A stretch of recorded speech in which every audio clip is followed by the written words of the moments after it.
Pak, yang soal mengenai tadi vaksin kan kalau misalnya hamil atau dia baru kena COVID 3 bulan butuh kan bisa pakai surat dokter, Pak. Nah, tadi yang di daerahnya nggak ada vaksin bisa hamil 3 itu instansi koordinasi sama Satgas nih, Pak.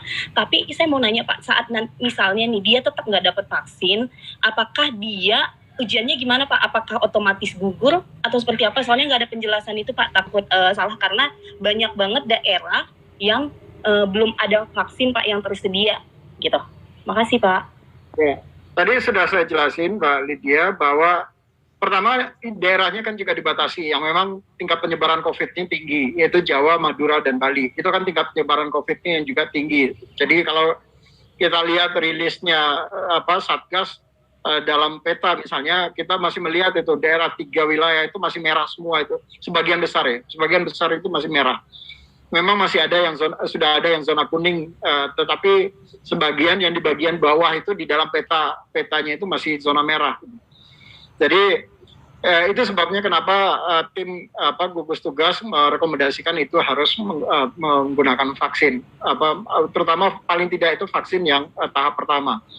Namun tadi saya sudah sampaikan bahwa kalau ternyata di wilayah itu tidak ada ketersediaan vaksin, katakanlah tadi saya contohkan Kota Semarang misalnya. Kota Semarang itu pesertanya ada 5.000 orang. Kita juga tahu betul bahwa drop-dropan vaksin ini kan juga terbatas dari pemerintah pusat. Jadi terutama dari teman-teman di Kemenkes. Nah, kalau di daerah Semarang misalnya mereka hanya mendapatkan jatah vaksin katakanlah 2.000, sementara peserta seleksinya ada 5.000 di sana, ini kan tentu tidak mungkin.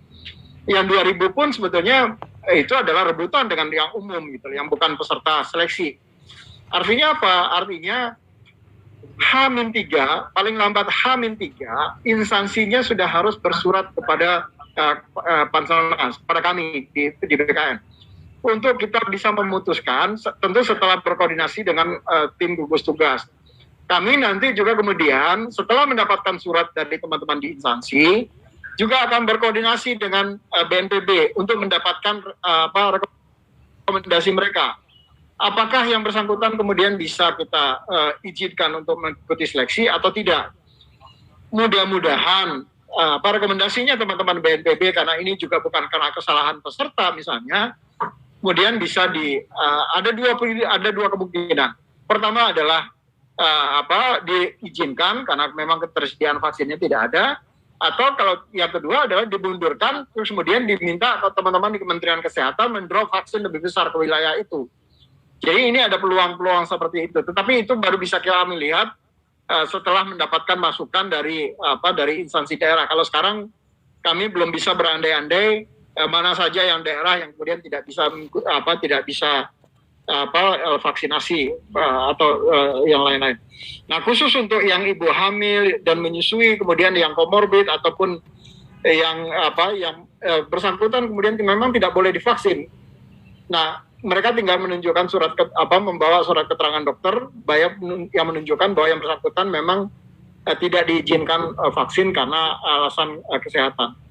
Dan bagi mereka yang seperti itu tentu diizinkan untuk mengikuti seleksi. Itu Mbak Lydia. Terima kasih. Terima kasih Pak Deputi. Mungkin satu lagi Pak, tadi yang nakes.